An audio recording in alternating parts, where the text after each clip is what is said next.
오늘 이 말씀을 가지고 구원, 기적이 아닌 말씀으로 라는 제목으로 함께 은혜를 나누고자 합니다. 오늘 말씀은 우리가 잘 알고 있는 부자와 거지 나사로의 비유입니다. 부자는 이 땅에서 잘 입고 잘 먹고 날마다 호화롭게 살았습니다. 그러나 구원을 받지 못하고 심판을 받아서 지옥에서 고통 중에 있었고, 거지 나사로는 병에 걸린 채 부잣집 대문에서 구걸하고 살았지만 구원을 받아서 아브라함의 품에 안겼다, 이렇게 말하고 있습니다. 거지 나사로는 구원을 받았고 부자는 심판을 받았다고 말씀하고 있습니다. 그리고 이어지는 장면을 보면 음부에서 고통 중에 있는 부자가 아브라함의 품에 안겨있는 나사로를 보고 아브라함에게 두 가지 부탁을 하고 있습니다. 첫 번째는 그 나사로의 손끝에, 이 손가락 끝에 물을 찍어서 자기의 혀를 좀 서늘하게 해달라고 부탁을 하고 있습니다.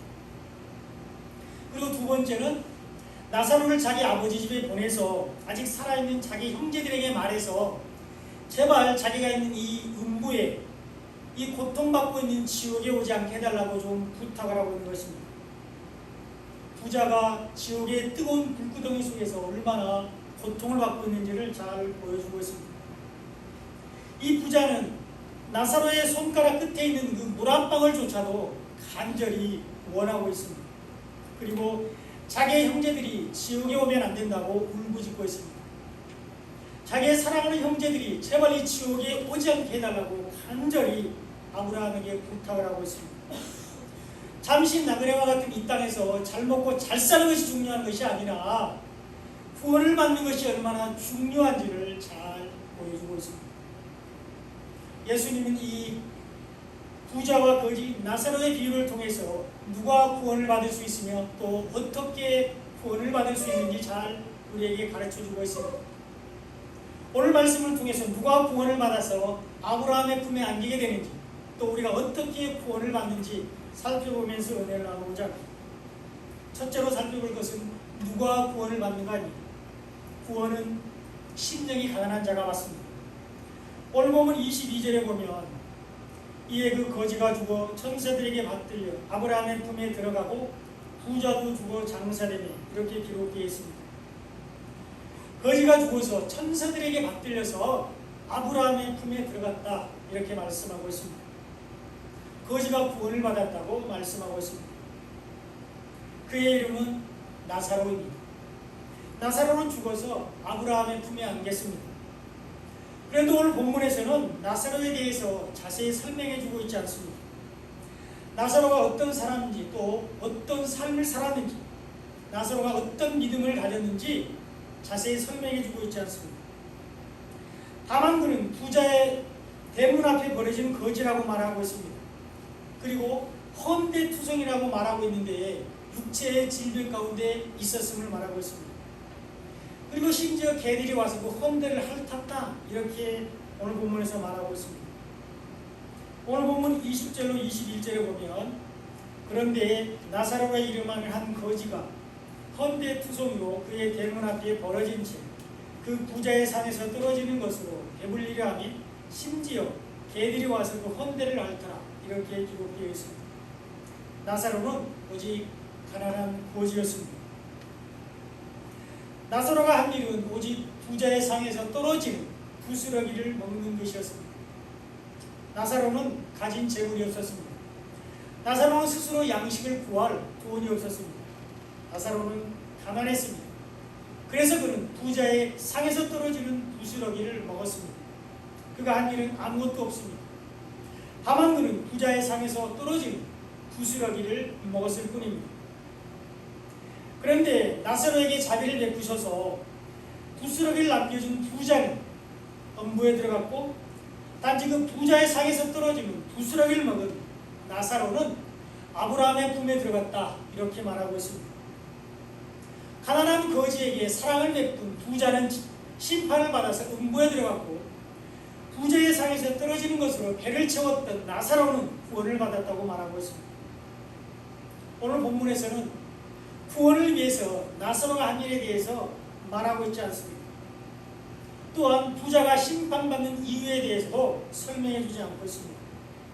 다만 19절에 보면 부자는 좋은 옷을 입고 날마다 호화롭게 지냈다 이렇게 말하고 있습니다. 한번 보겠습니다. 한 부자가 있어 자색 옷과 고운 베옷을 입고 날마다 호화롭게 즐기더라 이렇게 기록되어 있습니다. 그런데 나사로는 헌데투성이로 부자의 대문 앞에 버려진 채 그 부스러기를 주워서 먹었고 그때 개들이 핥았다고 말하고 있습니다. 부자는 자색 옷과 고운 베옷을 입었다고 말하고 있습니다. 좋은 옷을 입고 날마다 호화롭게 지냈다 이렇게 말하고 있습니다. 부자는 자기가 가진 재물로 좋은 옷을 사서 입고 좋은 음식을 먹었습니다. 날마다 호의호식하며 즐겁게 지냈습니다. 그리고 자기 집 대문에 있는 거지에게 부스러기를 남겨주었습니다. 여기까지 보면 심판받을 특별한 이유를 찾을 수 없습니다. 그런데 장세대의 음부에 들어갔다고 말하고 있습니다. 음부에서 고통 중에 있다고 말씀하고 있습니다. 오늘 본문 23절에 보면 그가 음부에서 고통 중에 눈을 들어 멀리 아브라함과 그의 품에 있는 나사로를 보고 이렇게 기록되어 있습니다. 부자는 죽어서 심판을 받아서 지옥에 들어갔습니다. 반면에 나사로는 부자의 상에서 떨어지는 것으로 배를 불리려 했고 스스로 음식이나 옷을 살 재물이 없었습니다. 그래서 나사로는 오직 부자의 상에서 떨어지는 그 부스러기에 모든 소망을 두고 있었습니다. 그것으로 배불리려 했는데 개들이 와서 핥았다 이렇게 말하고 있습니다. 나사로는 가진 재물이 없이 가난했습니다. 그런데 나사로는 죽어서 천사들에게 맡겨서 아브라함의 품에 안겼다고 말하고 있습니다. 나사로가 구원을 받았습니다. 부자는 재물이 많아서 심판을 받았고 나사로는 가난해서 구원을 받았습니다. 다시 한번 말씀드립니다. 부자는 재물이 많아서 심판을 받았고 나사로는 가난해서 구원을 받았습니다. 이해가 되십니까? 부자는 재물이 많아서 부자였기 때문에 죽어서 지옥에 들어갔고 나사로는 재물이 없어서 단지 가난했다는 때문에 가난한 것 때문에 천국에 들어갔다는 것이 납득이 되시다 이 말입니다. 납득이 안 되시죠? 정말 이 땅에서 부자로 살면 심판을 받고 가난하게 살아야 구원을 받는다고 생각하시냐 이 말입니다. 그래서 부자가 되지 않고 가난하게 살아야 되겠다 이렇게 생각하시나요? 누가복음 18장에 보면 예수님은 재물이 있는 자가 하나님 나라에 들어가기가 어렵다 이렇게 말했습니다. 우리가 잘 알고 있는 부자 청년의 비유입니다. 부자가 하나님 나라에 들어가기가 얼마나 어려운지 낙타가 바늘기로 들어가는 것보다 더 어렵다 이렇게 말씀하셨습니다. 자, 그러니까 나는 절대로 부자가 되지 않고 가난하게 살 거야 이렇게 결단하는 분이 계십니까? 나는 돈 필요 없어 가난하게 살다가 하나님 나라에 갈 거야 이렇게 생각하는 분 계십니까? 혹시 계시면 그렇게 되도록 기도해 드리려고 합니다. 아무도 안 계시죠? 네, 저도 그렇게 생각하지 않습니다. 저도 부자로 살고 싶습니다. 여러분, 부자가 할 수 있는 일이 얼마나 많은지 아십니까? 우리가 가진 재물이 하나님께 영광이 될 수 있습니다. 그 재물을 선교와 전도를 위해 사용할 수 있습니다. 그 재물을 영혼을 구원하는 일에 사용할 수 있습니다. 그 재물을 가지고 하나님께서 핏값으로 사신 이 교회를 위해서 사용할 수 있습니다. 재물을 선하게 사용할 때 사회를 아름답게 만들 수가 있습니다. 재물은 결코 나쁜 것이 아닙니다. 이 세상의 돈이 우리를 심판에 이르게 하는 것이 아닙니다. 부자가 가진 돈이 그를 심판을 받아서 지옥에 이르게 하는 것이 아닙니다. 나사로는 돈이 없어 가난하게 살았기 때문에 구원을 받은 것이 아닙니다. 재물은 잘만 사용하면 엄청 유익이 있습니다. 돈은 선하게만 사용하면 많은 사람들에게 유익을 줄 수 있습니다. 그러니까 부자 되지 않으려고 애쓰지 마시기 바랍니다. 가난하게 살려고 작정하고 기도하지 마시기 바랍니다. 많은 재물로 하나님을 영화롭게 할 수 있습니다. 그러므로 우리가 여기서 알 수 있는 것은 부자가 가진 재물은 이 세상의 돈이 아닙니다. 이 세상에서 부자는 돈이 많은 사람이 부자입니다. 그렇죠? 그리고 이 세상에서 부자는 재산이 많은 사람을 부자라고 부릅니다. 그러나 성경에서 말하는 부자는 세상에 돈이 많은 사람을 말하지 않습니다. 오늘 비유에서 말하는 부자는 재산이 많은 사람을 말하는 것이 아니라는 것입니다. 성경에서 말하는 부자는요, 말씀을 많이 가진 사람을 부자라고 합니다. 성경에서 말하는 부자는 말씀을 많이 가지고 있는 사람을 부자라고 그러는데, 말씀 중에서도 특별히 율법의 말씀을 많이 가진 사람을 부자라고 합니다. 율법을 지켜서 의롭게 되려고 하는 사람을 부자라고 합니다. 자기의 행위로 구원받고자 하는 사람을 부자라고 말합니다. 자기의 의로 구원받고자 하는 사람을 성경에서는 부자 이렇게 말합니다. 그것을 보여주는 근거로 본문 19절에 잘 나와 있습니다. 한 부자가 있어 자색옷과 고운 베옷을 입고 날마다 호화롭게 즐기더라 이렇게 기록되어 있습니다. 이 부자는 자색옷과 고운 베옷을 입었다고 말하고 있습니다. 여러분, 성경에서 자색옷은 왕이 입는 옷입니다. 왕들이 입는 옷 색깔이 자색입니다. 그리고 베옷은 예수님께서 우리에게 주신 옷입니다. 그러므로 부자가 자색옷과 베옷을 입고 날마다 호롭게 즐겼다는 것은 자기가 스스로 왕처럼 행동했다는 것입니다. 자기가 왕인 양 그렇게 착각하고 살았다는 것입니다. 그리고 복음이 아닌 율법으로 자기가 의인인 것처럼 행세하고 포장하고 살았다는 것을 말씀하고 있습니다. 이런 사람들은 심판을 받게 됩니다. 이런 사람들은 지옥불에 들어가게 됩니다. 인간은 누구도 율법으로 자신을 의롭게 할 수 없기 때문입니다. 인간은 누구도 율법을 다 지킬 수 없기 때문입니다. 율법으로는 의롭게 될 수 없습니다. 이것이 그가 심판을 받은 이유입니다. 이것 외에 그가 심판을 받을 다른 이유를 오늘 본문에서는 찾을 수가 없습니다. 복음서에 보면 재물이 많은 부자 청년에 대한 말씀이 나옵니다. 그 말씀이 마태복음 19장에 나오고요, 마가복음 10장과 누가복음 18장에서 나오고 있습니다. 이 부자 청년은 영생에 대해서 되게 관심이 많았습니다. 어떻게 영생을 얻을 수 있는지 알고자 했습니다. 그래서 예수님께 나와서 이렇게 질문했습니다. 어떻게 영생을 얻을 수 있습니까? 그가 예수님께 나와서 한 질문의 핵심은 말씀에 있지 않고 행위에 있었습니다. 무슨 일을 해야, 어떤 선한 행위를 해야 구원받을 수 있습니까? 이렇게 물었습니다. 마태복음 19장 16절에서는 선생님이여 내가 무슨 선한 일을 하여야 영생을 얻으리이까? 이렇게 질문을 했고요. 마가복음 10장 17절에서는 선한 선생님이여 내가 무엇을 하여야 영생을 얻으리이까? 이렇게 질문했습니다. 그리고 누가복음 18장 18절에서는 선한 선생님이여 내가 무엇을 하여야 영생을 얻으리이까? 이렇게 질문했습니다. 그는 선한 행위가 있어야 영생을 받는다고 생각했습니다. 그는 무슨 일을 해야만 구원을 받는다고 생각했습니다. 그러자 예수님이 이렇게 말씀하셨죠. 내가 생명에 들어가려면, 내가 구원을 받으려면 계명을 지켜라 이렇게 말씀하셨습니다.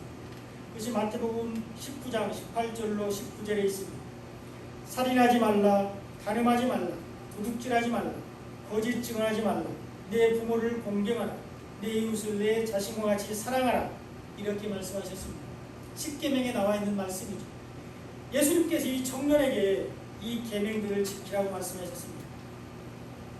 예수님은 그가 누구인지, 그의 믿음의 근거가 어디에 있는지를 잘 아셨습니다. 예수님은 그의 구원관이 무엇인지, 그가 어떤 말씀을 가지고 있는지 잘 아셨습니다. 그는 율법을 많이 가지고 있는 부자였습니다. 그는 율법을 지켜서 행위로 구원을 받는다고 생각했습니다. 그런 그에게 예수님이 하신 대답은 율법을 지켜, 계명을 지켜 이렇게 말씀했습니다. 네가 율법을 많이 가지고 있고 그 율법을 다 지켰다고? 그래, 그럼 계명을 한번 지켜봐 이렇게 말씀하셨습니다. 그런데 당돌하게 그때 그가 한 대답이 무엇입니까? 내가 율법을 다 지켰습니다 이렇게 말하고 있습니다. 마태복음 19장 20절에서 그 청년이 이르되 이 모든 것을 내가 지켰사온데 아직도 무엇이 부족합니까? 이렇게 대답합니다. 예수님께서 계명 지켜봐 그랬더니 내가 다 지켰는데 아직도 무엇이 부족합니까? 이렇게 말하고 있다는 거예요. 예수님이 말씀하신 계명들을 다 지켰다고 대답하고 있습니다. 율법을 다 지켰다 이렇게 말하고 있습니다. 십자가에서 율법을 다 완성하실 예수님 앞에서 내가 율법을 다 지켰습니다. 이렇게 이 청년은 대답하고 있다는 것입니다. 그러자 예수님이 그 청년을 보시고 마태복음 19장 21절에서 이렇게 말씀하셨습니다. 예수께서 이르시되 내가 온전하고자 할진대 가서 내 소유를 팔아 가난한 자들에게 주라. 그리하면 하늘에선 보화가 내게 있으리라. 그리고 와서 나를 따르라. 이렇게 말씀하셨습니다. 구원받기를 원한다면 네가 가진 재산을 팔아서 가난한 자들에게 주라고 말씀하고 있습니다. 영생 얻기를 원한다면 네가 가진 율법으로 죄를 깨달으라고 말씀하고 있는 것입니다. 그리고 아직도 말씀을 모르는 자들에게 그 말씀을 전하라고 예수님이 말씀하셨습니다.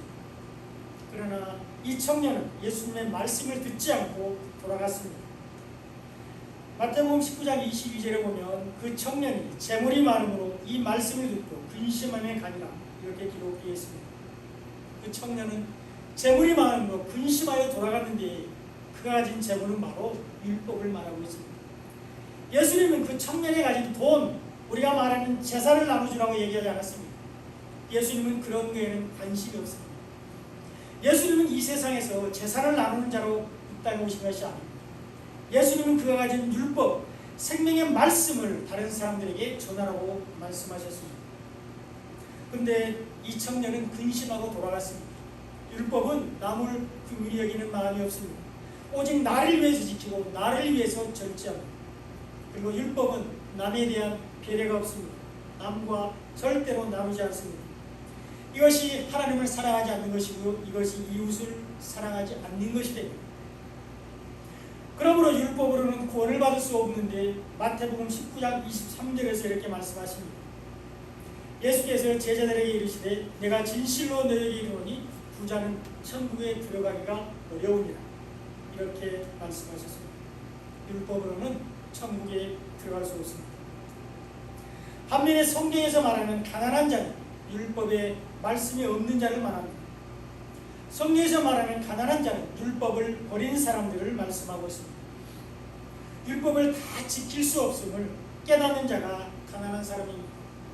율법으로는 의롭게 될 수 없다는 것을 깨닫는 것이 성경에서 말하는 가난한 자입니다. 율법으로 죄를 깨닫고 애통하는 자가 성경에서 말하는 가난한 자입니다. 율법을 버리고 복음으로 돌아가는 사람들이 가난한 사람들입니다. 나의 의를 버리고 예수님께 나아가는 사람들이 성경에서 말하는 가난한 사람들입니다. 이런 사람들이 마태복음 5장에서 예수님께서는 심령이 가난하다 이렇게 말씀하셨습니다. 마태복음 5장 3절에 보면 심령이 가난한 자는 복이 있나니 천국이 그들의 것이며 이렇게 예수님이 말씀하셨습니다. 율법을 통하여 죄를 깨달은 사람들이 심령이 가난한 사람들입니다. 내가 가진 자랑을 버리는 것이 심령이 가난한 사람들입니다. 오직 은혜 안에 구원받을 수 없음을 인정하는 사람이 심령이 가난한 사람들입니다. 오직 복음으로 구원 먹고자 하는 사람들이 심령이 가난한 사람들입니다. 이런 사람들이 죄에 대해서 애통합니다. 이런 사람들이 죄에 대해서 애통하는 사람들이니 이런 사람들이 의에 줄이고 목마른 사람들로서 죄님을 깨닫고 복음을 기다리게 됩니다. 이런 사람들이 마음이 청결한 자로서 하나님의 말씀을 받아들이고 그 말씀을 의지하게 됩니다. 이런 사람들이 온유한 자로서 오직 하나님의 뜻에 전적으로 순종하게 됩니다. 그리고 이런 사람들이 남을 긍휼히 여기게 됩니다. 이런 사람들이 화평케 하는 자로서 예수님 안에서 하나님과 화목하게 되며 그리스도 안에서 지체된 형제들을 화목하고 사랑하여서 하나가 됩니다.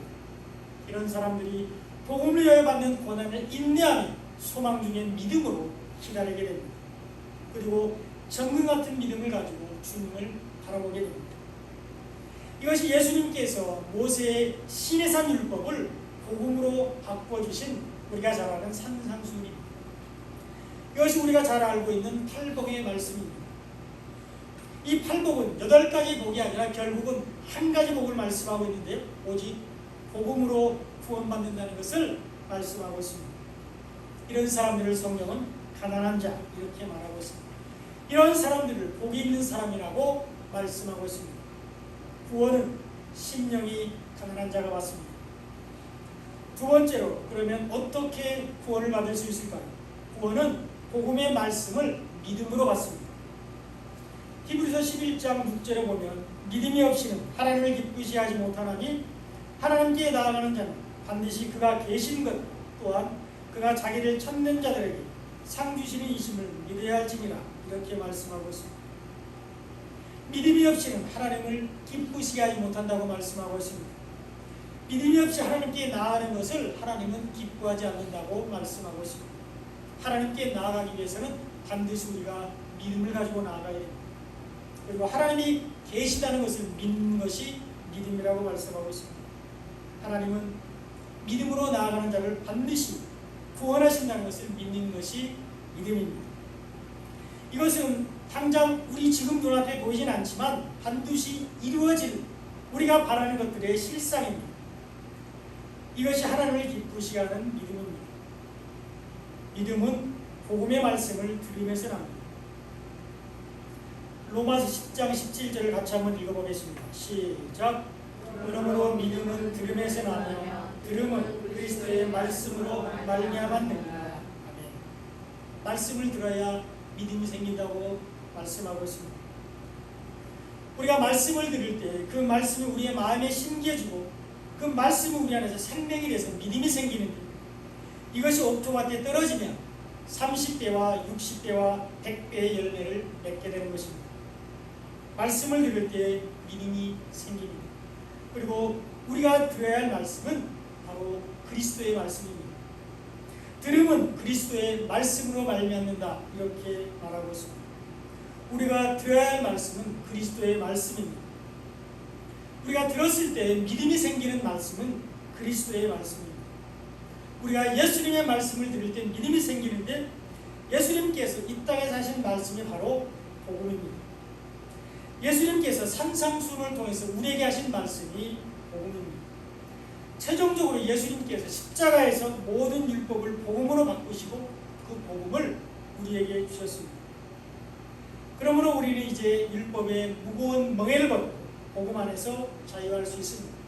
또 그렇게 하라고 예수님은 우리에게 말씀하셨습니다. 우리가 들어야 할 말씀은 복음입니다. 이 복음의 말씀을 들을 때 믿음이 생깁니다. 이 믿음이 하나님을 기쁘시게 하는 믿음입니다. 하나님께 나아가는 자는 반드시 믿음을 가지고 나아가야 됩니다. 이런 사람들은 구원을 받게 됩니다. 우리는 복음의 말씀을 믿음으로 구원을 받습니다. 구원은 오직 복음의 말씀을 믿음으로 받습니다.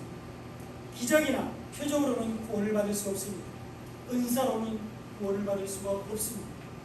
오늘 보면 27절로 28절에 보면 이르되 그러면 아버지여 구하오니 나사로를 내 아버지의 집에 보내소서.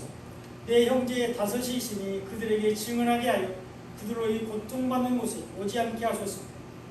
이렇게 부자가 아브라함에게 간청하고 있습니다. 지옥에서 고통 중에 있는 부자는 나사로를 자기 아버지 집에 보내달라고 간청하고 있습니다. 자기의 형제 다섯이 있는데 절대로 자기의 형제들이 자기가 있는 지옥에 오지 않게 해달라고 간청하고 있습니다. 부자의 형제들은 율법 안에 있었습니다. 이것을 보여주는 숫자가 바로 5입니다. 성경에서 5는 율법의 숫자입니다. 이것은 우리가 이 성경 공부 시간에서 잘 배웠습니다. 성경에서 5는 율법을 상징하는 숫자입니다. 부자에게는 율법 안에 있는 5 형제가 있는데 다시 살아난 나사로의 말은 그들이 들을 거라고 부자가 말하고 있습니다. 죽었다가 살아난 자가 있으면, 즉 기적이 일어나면 자기의 형제들이 믿을 것이라고 이렇게 말하고 있습니다. 이 부자는 기적이나 표적을 통해서 구원 얻기를 바라고 있습니다. 그러자 아브라함이 이렇게 대답합니다. 29절입니다. 아브라함이 이르되 그들에게 모세와 선지자들이 있으니 그들에게 들을지니라, 이렇게 말씀하고 있습니다. 우리가 잘 아는 대로 모세는 율법의 대표자입니다. 그래서 성경의 모든 율법서를 가리키고 있습니다. 그리고 선지자는 하나님의 말씀을 대신 전하는 자들입니다. 성경의 모든 선지서를 말하고 있습니다. 그러므로 모세와 선지자들이 있으니 그들에게 들을 것이라는 것은 율법의 말씀을 통해서 복음을 깨달을 수 있다, 이렇게 말하는 거고요. 구약 성경에 기록된 모든 말씀을 통해서 복음을 깨달을 수 있다고 말하고 있습니다. 모세의 율법과 선지서를 통해서 예수님의 말씀을 들어야 된다는 것을 보여주고 있습니다. 사도행전 3장 22절에 보면 베드로가 신명기의 말을 인용하는 장면이 나옵니다. 모세가 말하되 주 하나님이 너희를 위하여 너희 형제 가운데서 나 같은 선지자 하나를 세울 것이니 너희가 무엇이든지 그의 모든 말을 들을 것이라 이렇게 설교하고 있습니다. 하나님께서 모세와 같은 선지자 하나를 세우실 것이라고 말씀하고 있습니다. 그리고 그의 말을 들으라고 말하고 있습니다. 오직 전능하시고 완전한 선지자이신 예수님을 말씀하고 있습니다. 그리고 그 예수님의 말씀을 들어야 된다고 말하고 있습니다. 이것이 신명기 18장 15절에 잘 나와 있습니다. 내 하나님 여호와께서 너희 가운데 내 형제 중에서 너를 가여 나와 같은 선지자 하나를 일으키시리니 너희는 그의 말을 들을지니라 이렇게 말씀하고 있습니다. 하나님께서 너희 가운데서 유다 지파 중에서 선지자 하나를 일으키겠다고 말씀하고 있습니다. 유대인의 왕으로 오셔서 만왕의 왕이 되신 예수님을 말씀하고 있습니다.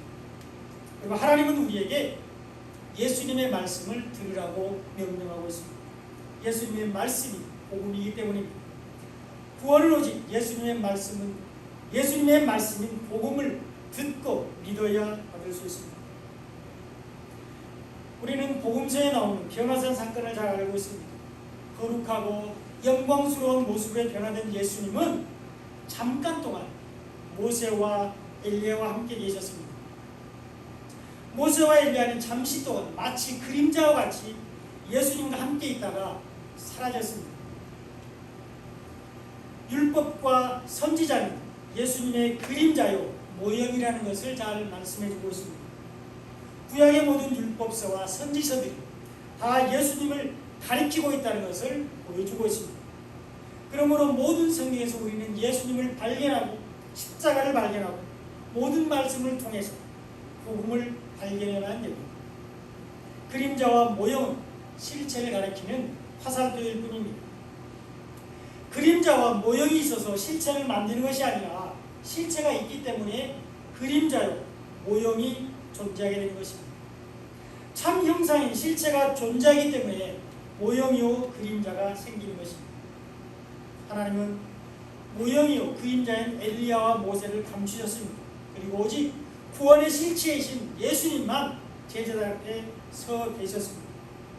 그리고 하나님은 예수님의 말씀을 들으라고 명령하고 있습니다.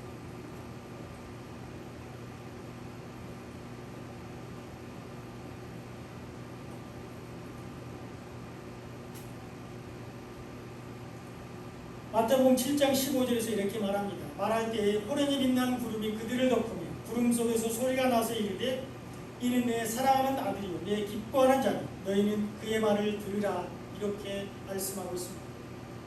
우리는 구원을 위해서 예수님의 말씀을 들어야 됩니다. 복음을 듣고 받아들이고 믿는 사람들이 구원을 받습니다. 구원은 복음의 말씀을 믿음으로 받습니다. 그러나 지옥에 있는 부자는 이 말을 믿지 못하고 있습니다. 오늘 보면 30절에 보면 이렇게 말하죠. 이르되 그렇지 아니하니이다. 아버지 아브라함이여 만일 죽은 자에게서 그들에게 가는 자가 있으면 회개하리이다. 이렇게 부자는 대답하고 있습니다. 부자는 죽은 자가 살아나는 기적이 있어야 자기의 형제들이 믿을 것이라고 말하고 있죠. 신비나 표적이 있어야 자기의 형제들이 회개하고 하나님을 믿을 것이라고 말하고 있습니다. 그냥 말로 전하는 복음을 자기의 형제들이 받아들이지 않을 것이다 이렇게 말하고 있습니다. 그러나 아브라함의 대답은 매우 단호합니다.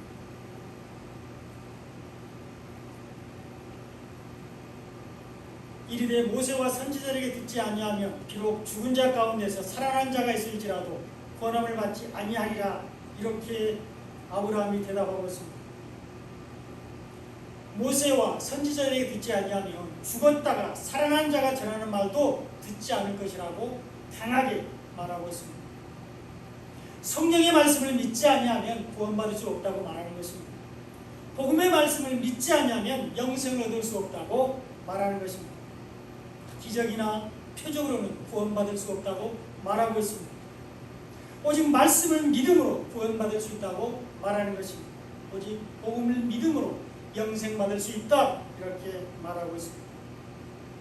나사로는 말씀을 믿음으로 구원을 받았습니다. 나사로는 복음을 믿음으로 아브라함의 품에 안겼습니다. 오늘 본문 22절 한번 다시 보겠습니다. 다 같이 읽어보겠습니다. 시작.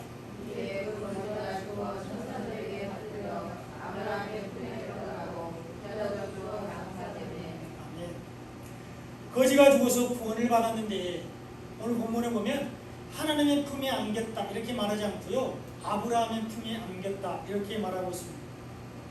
아브라함의 품에 안긴 것과 구원을 동일시하고 있습니다. 구원을 받는 자들이 가는 곳을 오늘 본문에서는 아브라함의 품이라고 말하고 있습니다.